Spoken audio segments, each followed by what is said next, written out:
बहुत स्वागत है आप सभी का। आपके साथ मैं हूं अभिलाष मिश्रा। आप देख रहे हैं आपकी बात मध्य प्रदेश और आज बात होगी निकाय चुनाव की। निकाय चुनाव को लेकर मध्य प्रदेश में आखिर क्या गफलत चल रही है, क्योंकि कभी लगता है कि निकाय चुनाव पुराने आरक्षण के आधार पर होंगे, कभी लगता नहीं होंगे। मध्य प्रदेश में पंचायत चुनाव का ऐलान भले ही हो गया हो, पंचायत चुनाव को लेकर के भी उलझन है, लेकिन इस पर उलझन अब भी बाकी है। परिसीमन और आरक्षण को लेकर पेच अभी भी फंसा हुआ है। उधर कांग्रेस इसका विरोध कर रही है और कोर्ट जाने को लेकर असमंजस भी कांग्रेस में साफ नजर आ रहा है। मामला कोर्ट में है तो क्या पहले से ही देरी से हुए पंचायत चुनाव जो हैं उन पर एक बार फिर से ग्रहण लगने जा रहा है? ये बड़ा सवाल है। आपको बता दें कि 5 साल के बाद पंचायत के इलेक्शन होने थे, लेकिन कोरोना की वजह से पिछले 2.5 साल से पंचायतों का कामकाज अधिकारियों ने संभाल रखा है। जनप्रतिनिधियों के पास कोई पावर नहीं है और अब जब चुनाव दोबारा होने की उम्मीद बंधी थी तो फिर से परिसीमन, आरक्षण और रोटेशन तमाम तरह के पेच फंस गए हैं। मामला हाई कोर्ट में भी है, सुप्रीम कोर्ट में भी चल रहा है। ऐसे में सवाल यह है कि आखिर इस पंचायत चुनाव पर इतना कंफ्यूजन क्यों है? इसी पर करेंगे आज आपकी बात।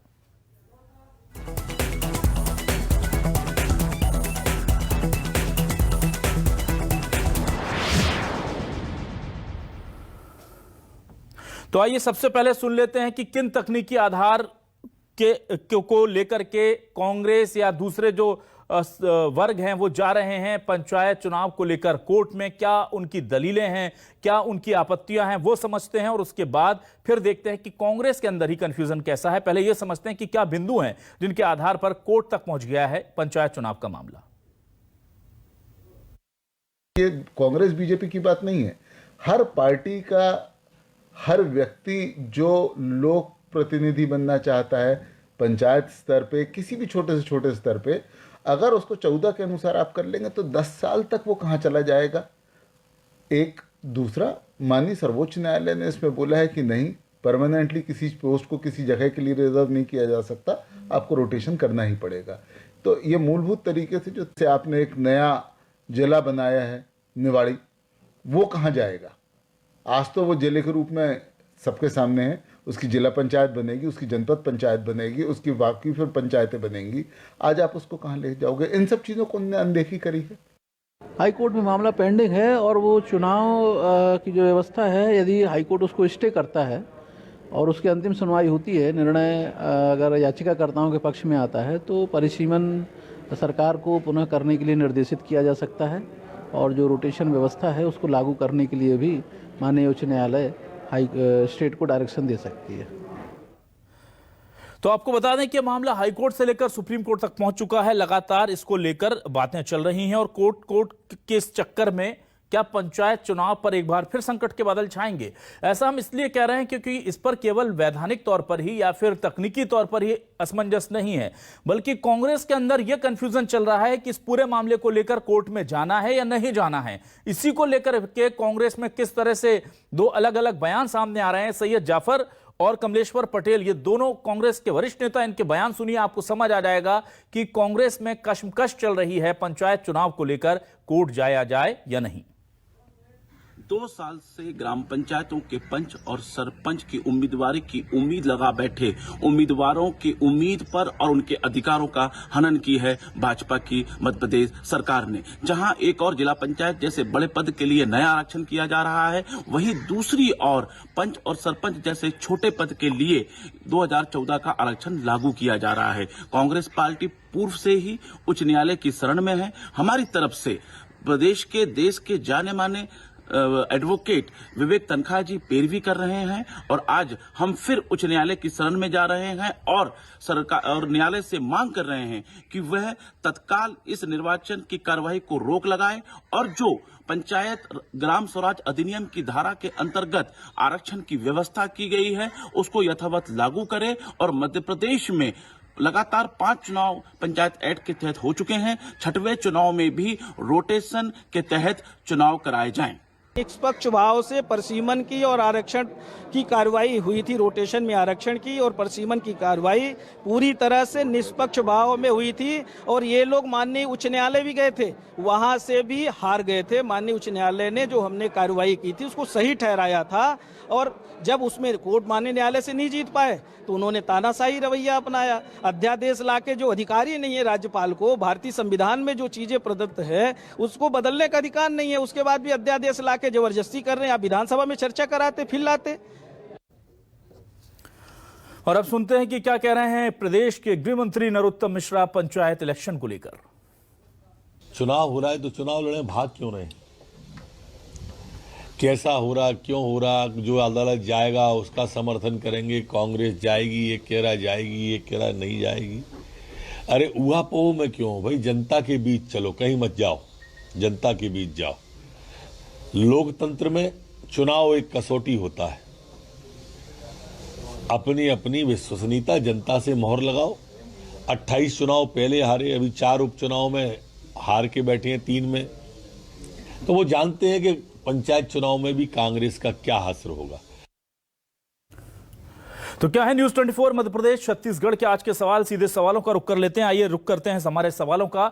हमारे सवाल बहुत सीधे हैं। पंचायत चुनाव का पेच फंसा मामला अब हाईकोर्ट में अटका, यह बड़ा सवाल है हमारा, क्योंकि हाईकोर्ट में जाकर के मामला अटक गया है। आरक्षण परिसीमन पर उलझन, पंचायत चुनाव में क्यों आया कंफ्यूजन, ये 2 सवाल हम उठा रहे हैं। पंचायत चुनाव का पेच फंसा मामला अब हाईकोर्ट में अटका, आरक्षण परिसीमन पर उलझन, पंचायत चुनाव में क्यों आया कंफ्यूजन, कांग्रेस में भी दिखा असमंजस, कोर्ट जाने को लेकर क्यों है कश्मकश, एमपी में गांव सरकार का शोर, चुनाव टालने के लिए कौन लगा रहा है जोर। नरोत्तम मिश्रा जी को आपने सुना, कह रहे हैं कि आखिर चुनाव से भाग क्यों रहे हैं। क्या बीजेपी नहीं चाहती कि पंचायत चुनाव हो, या फिर जिस तरह से कांग्रेस नहीं चाहती पंचायत चुनाव हो, या फिर कांग्रेस जो आरोप लगा रही है कि बीजेपी नहीं चाहती और जानबूझकर कैसे फैसले ले रही है जिससे कोर्ट में जाकर यह मामला अटक जाए। हमारे साथ देवेंद्र वर्मा जी जुड़े हुए हैं, बीजेपी के वरिष्ठ नेता हैं, विधायक हैं, उनसे हम बात कर लेते हैं। देवेंद्र जी, बहुत स्वागत है आपका न्यूज 24 मध्य प्रदेश छत्तीसगढ़ पर। देवेंद्र जी, मैं जानना चाहूंगा, क्या चुनाव से कोई भाग रहा है बीजेपी? बार बार ये क्यों कहा जा रहा है कांग्रेस की तरफ से कि जानबूझकर के आप इसमें ऐसे तकनीकी पहलू डाल रहे हैं जो हाईकोर्ट में या सुप्रीम कोर्ट में जाकर के उलझ जाए, फंस जाए और चुनाव टल जाए? भारतीय जनता पार्टी की सरकार किसी प्रकार के कोई पेच नहीं फंसा रही है।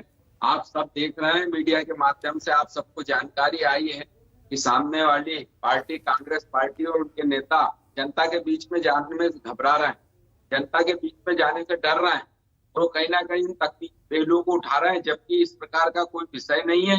आवश्यकता है कि वो जनता में बीच में जाए और जनता के बीच में लड़े। वो जनता के सामने जाके लड़ना नहीं चाहते, और निश्चित रूप से मध्य प्रदेश की जनता भारतीय जनता पार्टी के साथ खड़ी है।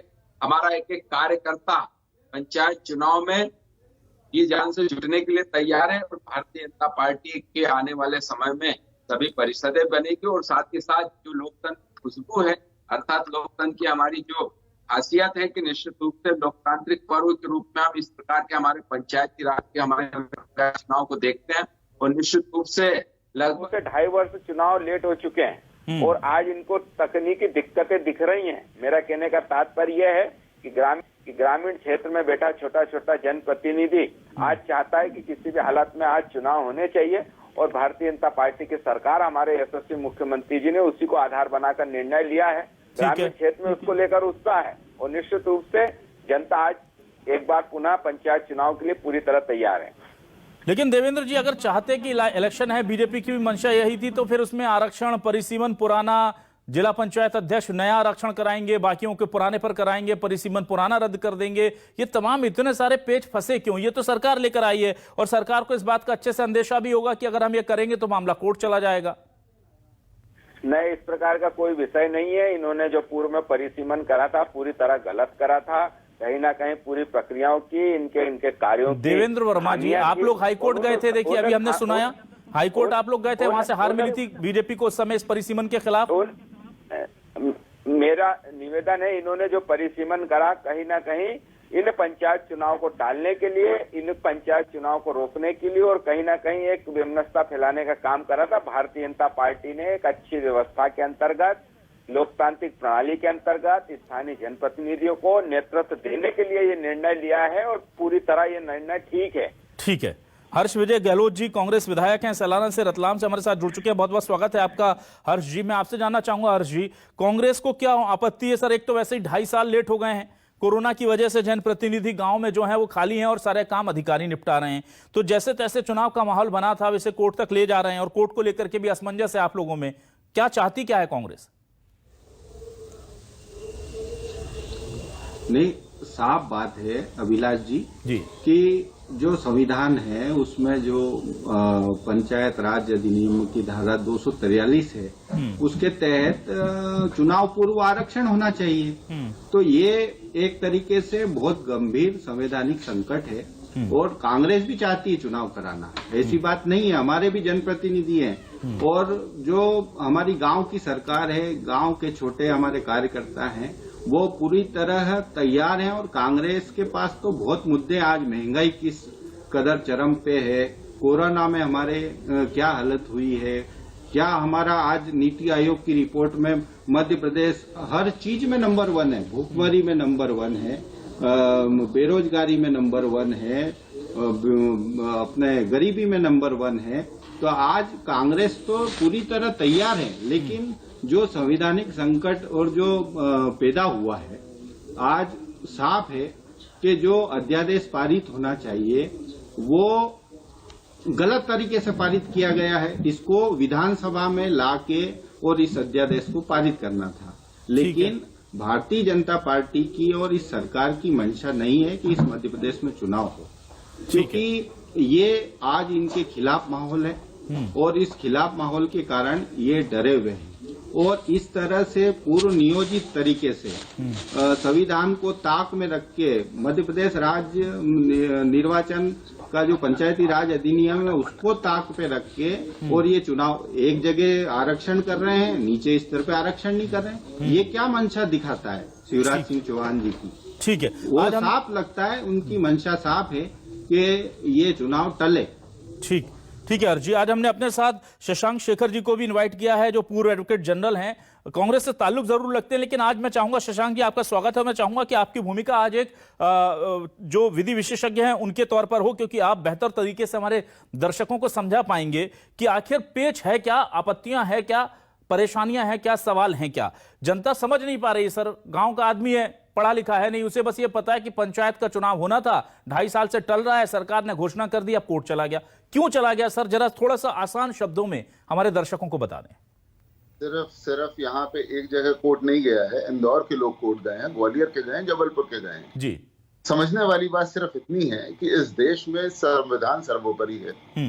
ये इससे किसी को भी मुकालता नहीं रहना चाहिए कि संविधान से ऊपर, भारत के संविधान से ऊपर कुछ भी है जी। आप संविधान में 2 धाराएं हैं, 243C और 243D। सी ये बोलती है कि कभी भी जब भी चुनाव होंगे, पंचायत के चुनाव होंगे, तो उस चुनाव के पहले आप परिसीमन कराएंगे, डिलिमिटेशन होगा और उस डिटर्मिनेशन के बाद आप रोटेशन करेंगे। रोटेशन यानी कि जो पहले आरक्षण था उससे हट के रोटेट करके आप दूसरी कॉन्स्टिट्यूएंसी में जाएंगे। और ये 2 स्तर पे होता है, रोटेशन वार्डों का भी होता है, रोटेशन पोस्टों का भी होता है। और ये संविधान बोलता है कि ये करना आपके लिए जरूरी है जी। अब अध्यादेश के द्वारा आपने जो ये नया अध्यादेश लाया उसमें धारा 9A जोड़ी, 9A जोड़ के आपने ये बोला कि जो 1 साल से पुराना परिसीमन है हम उसी परिसीमन को नहीं मानेंगे। और दूसरी चीज आपने बोली कि ये चुनाव होंगे पुराने परिसीमन से होंगे, यानी 2014 की जो स्थिति थी। और तीसरी चीज जो बोली, उनने ये बोला कि किसी भी हालत में हम रोटेशन नहीं करेंगे। अब संविधान बोलता है कि आपको परिसीमन करना भी आवश्यक है, संविधान ये भी बोलता है कि परिसीमन के अलावा आपको रोटेशन करना भी जरूरत है।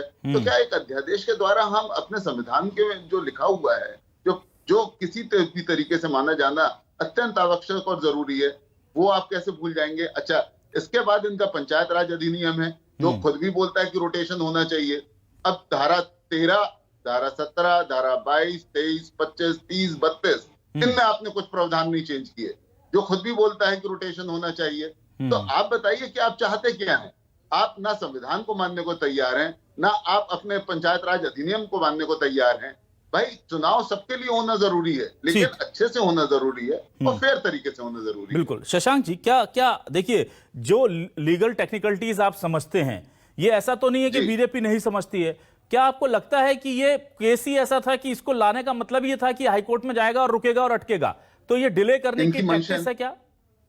जी, इनकी मंशा इनसे पूछिए, ये कारण बताएं कि क्यों परिसीमन नहीं मांग रहे। 1 साल पुराना नहीं मानेंगे, 7 साल पुराना मानेंगे। ठीक है, ये कहां तक का औचित्यपूर्ण है? देवेंद्र जी, देखिए, मैंने जो सवाल किया था घूम फिर के वहीं हम लौटे हैं कि जब पता है कि इसमें इतने तकनीकी पेंच हैं और अगर मंशा चुनाव कराने की है सर, तो उसमें वो पेंच डाले नहीं जाते हैं। या तो आप चुनाव पुराने 2014 का आपने बोला था कि 2014 के हिसाब से कराएंगे, सारे वही करा लेते, उसमें जिला पंचायत वाला नया कराएंगे, बाकी के पुराने के हिसाब से कराएंगे, रोटेशन नहीं करेंगे। ये सब कंडीशन लाने का मतलब जनता इतना समझ रही है कि ये सब कंडीशन लाने का मतलब यही है कि ये मामला जाइए थाली में परोस करके आप दे रहे हैं कांग्रेस को, जाके कोर्ट में इसको अटका दीजिए, क्योंकि सरकार अभी नहीं चाहती कि पंचायत चुनाव हो। क्या ऐसा है? कांग्रेस क्यों डर रही है आप पंचायत चुनाव में जाने से? मेरा आपसे सीधा ना सर, वो प्रक्रिया को लेकर के सवाल उठा रहे हैं सर। वो कह रहे हैं कि आप गलत तरीके से चुनाव कराना चाह रहे हैं। कांग्रेस के वो लोग जो प्रक्रिया पर बात उठा रहे हैं कि लोकतंत्र की, संविधान की, ये संविधान और लोकतंत्र की बात कैसे कर सकते हैं? इन्होंने तो पूरे लोकतंत्र की हत्या करने का काम करा, आपातकाल लगा के पूरे लोकतंत्र को खत्म करने का काम करा है। ये आज कानून संविधान की बात कर रहे हैं। भारतीय जनता पार्टी का सीधा सा प्रश्न है, सीधा सी इस प्रकार का प्रयास है कि हम ज्यादा समय हमारे स्थानीय जनप्रतिनिधि, हमारे गाँव में रहने वाले वो जनप्रतिनिधि जो जनता की सेवा करना चाहते हैं, उनको जल्द से जल्द नेतृत्व दिया जाए, जिससे कि ग्रामीण क्षेत्र का विकास आगे बढ़े। सिर्फ यही मंशा भारतीय जनता पार्टी की है और इसी मंशा को लेकर पंचायत चुनाव जल्द से जल्द हो, और इसका प्रयास भारतीय जनता पार्टी की सरकार कर रही है। और ये जो परिसीमन की बात कर रहे हैं, आप इनका परिसीमन उठाकर देखिए, इन्होंने जहाँ परिसीमन करा है वो परिसीमन पूरी तरह त्रुटिपूर्ण है, वो पूरी तरह भेदभावपूर्ण है, पूरी तरह इन्होंने कहीं ना कहीं एक पक्षी परिसीमन करा है। उस परिसीमन को निरस्त कर पूर्व के आधार पर आज भारतीय जनता पार्टी की सरकार चुनाव करा रही है, तो उसमें कोई गलत नहीं है। और निश्चित रूप से कोर्ट से भी अच्छा देवेंद्र जी, चलिए पूर्व के आधार पर करा लीजिए, सहमति मिलेगी। जिला पंचायत अध्यक्षों के लिए नए रिजर्वेशन, उसकी क्या वजह आ गई है, वो भी बताइए सर। निश्चित ही जिला पंचायत अध्यक्ष का अगर आरक्षण कर रहे हैं तो निश्चित रूप से हमारे सभी वरिष्ठों ने सभी तकनीकी पक्षों को देखा होगा और एक अच्छा निर्णय लिया है। तो उस निर्णय से भी किसी प्रकार की उसमें कोई मंशा नहीं है। जल्द से जल्द प्रतिनिधित्व मिले, जल्द से जल्द हमारे स्थानीय जनप्रतिनिधि ग्रामीण क्षेत्र में विकास के लिए अग्रसर हो, और यही एक लोकतंत्र की खूबी है कि निश्चित रूप से पंचायती राज तभी सार्थक होगा कि कहीं ना कहीं हमारे स्थानीय जनप्रतिनिधि आगे आए और गांव का नेतृत्व करें, और यही मंशा के साथ हमारी सरकार काम कर रही है। हर्ष जी, मैं आपके पास आता हूं। हर्ष जी, मुझे ये बताइए सर, क्या आपको लगता है कि अगर इस तरह से तकनीकी पेच में अटक जाएंगी चीजें तो और नुकसान होगा, और अगर आपको लगता है कि कांग्रेस का ग्राउंड मजबूत है खासतौर से ग्रामीण क्षेत्र में, तो क्या फिलहाल इस चुनाव को हो जाने दिया जाए और बाद में इसके लीगल एस्पेक्ट्स को देख लिया जाए? इस तरह की कोई व्यवस्था नहीं बन सकती? नहीं, निश्चित रूप से बन सकती है अभिलाष जी। हम भी चाहते हैं चुनाव हो और जो नीचे से नेतृत्व बढ़े और गांव का विकास, क्योंकि पंचायती राज और हमारे देश में जो ग्रामीण देश है हमारा, गांव में बसता है, ग्रामीण अर्थव्यवस्था इससे प्रभावित होती है, ग्रामीण विकास इससे प्रभावित होता है। तो कांग्रेस कभी नहीं चाहती कि चुनाव ना हो, लेकिन ये जो जिस प्रकार से सरकार ने ये जो कार्यक्रम घोषित किया है, जो उनकी जो ये षड्यंत्र पूर्वक जो जिस प्रकार से कार्यक्रम दिया है, कहीं आरक्षण देने की बात कर रहे हैं, कहीं पूर्व की आरक्षण देने की, एक तरीके से मजाक बना दिया है, और गंभीर रूप से इसको कायदे से विधानसभा में भी पारित होना चाहिए। लेकिन अगर ये विधानसभा में अध्यादेश निरस्त हो जाता है तो कितना गंभीर संवैधानिक संकट ये सरकार पैदा कर रही है। तो निश्चित रूप से कांग्रेस के पास तो बहुत मुद्दे हैं और कांग्रेस जीत की ओर अग्रसर है, और भारतीय जनता पार्टी इस चीज से घबराई हुई है, क्योंकि जिस प्रकार से कोरोना काल में हुआ, महंगाई आज पेट्रोल डीजल, मीठा तेल, किसान का बिजवारा और जो किसान आंदोलन इस देश में चला है, उसका बहुत बड़ा व्यापक असर मध्य प्रदेश में है, और भारतीय जनता पार्टी हारने की कगार पे है। तो वो तकनीकी रूप से खामियां पैदा कर और इस चुनाव को टालना चाहती है। ये भारतीय जनता पार्टी की सरकार की नीयत दिखती है। ठीक है शशांक जी, मैं आपसे जानना चाहूंगा सर, क्योंकि जनता को देखिए पता है कि सियासी फेर में फंस गया है पंचायत चुनाव का मामला।